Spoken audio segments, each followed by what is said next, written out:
Okay, Milwaukee today, so we've got a 5 amp, we got nothing going on, and we got the lights. So what you do, check the voltage, see the negative positive on the top.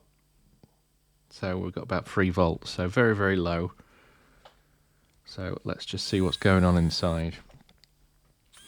Few steps really. That's obviously the first one. Always the simplest one because it's you don't have to open it to do that. Anything from there, you're going to have to get inside really. Do an inspection on all the different contacts first, that's the next thing. And then you'll just have to check the cells individually if there's nothing obvious. Hopefully sometimes you see on here, there are connections that are loose, the tabs are slightly up and not touching, and that's quite good, that's an easy one to fix. But in this case, not. You can see here actually there's a bit of damage inside, so you can't really damage the inside unless you open it. So I think this has been opened before, which is not a good sign because it normally means someone's had a go at it, someone's done something, not managed to fix it, and then I've got it. So let's just carry on and have a look. All the other connections actually look okay on this. You see these little flaps are actually touching. They're perfectly welded down still, spot welded, so I don't need to touch those.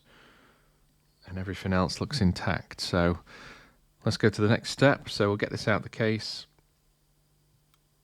Another telltale sign for me is if I can do this. So if I can just pull it out with my hand like that, I think someone's been inside it.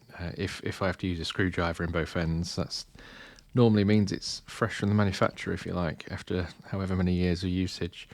So next thing is just to check all these different terminals. I use that plastic pick, and from there, because they all look okay, it's straight into voltage. So you can see here 0.6 of a volt, so very, very low, but not 0, which is actually quite positive. It's at 0.5, 0.65. They're all actually quite similar, quite low, but not dead, which is actually quite good. Sounds silly, but it's quite good.